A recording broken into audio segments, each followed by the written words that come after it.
Yung na-experience ko sa dati kong nobya sa kanyang sariling bahay way back 2020. Pandemic year. Naalala ko pa noon nang inabutan ako ng lockdown sa Cavite. Syempre, dahil bawal gumala, napaaliw na din ako manood sa TikTok at mag-scroll sa FB. Kinakamusta ko mga kaibigan ko sa Manila. Matagal-tagal na din kasi ako hindi nakikihalubilo sa kanila hanggang meron akong kaibigan na inad ko siya sa FB. Hindi ko akalain na siya mismo ang unang nag-PM sa akin hanggang sa naging kami. Gumawa ako ng paraan para makauwi ng Manila. Marami kasing checkpoint. Hanggang sa pagdating ko ng Manila, nagkita agad kaming dalawa. Medyo tagilid pa dahil pandemic. Bawal bisita sa bahay. Limited lang yung oras naming dalawa. Patuloy pa din kami sa video call and call sa messenger. Nang isang araw, binalita niya sa akin na isinugod sa ospital ang kanyang ina. May trabaho siya, kaso hindi niya mabantayan ng maayos ang kanyang ina dahil mahigpit sa company na pinapasukan niya.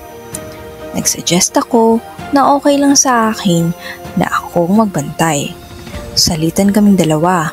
Tutal, wala pa naman akong work at nakatambay lang sa bahay. Nabalitaan ng buong pamilya niya na tumutulong ako sa pagbabantay sa kanyang ina, lalo na ang kanyang lola. Kwento niya, itong lola niya ay masungit at nangingilatis agad. Gusto akong makilala ng buong pamilya niya. Pabiro ko ngang sinabi sa kanya na baka hindi na ako makalabas ng buhay sa bahay niya. Pero sinagot niya ako ng gigisahin ka lang naman, sabay tawa. Habang nakabantay ako sa kanyang ina, dumating ang kanyang ate at sinabi sa akin na sabay na kami ng aking nobya na umuwi sa kanila para makapagpahinga.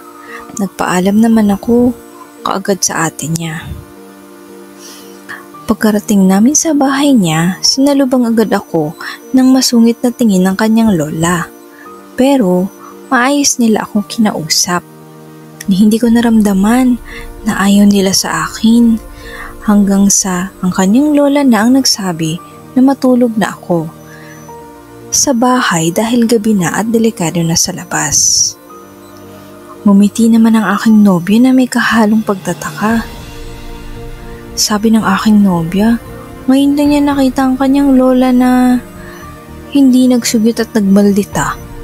Madalas kasi noon sa mga nagiging nobyo niya, sinusungitan at pinapaalis sa bahay agad.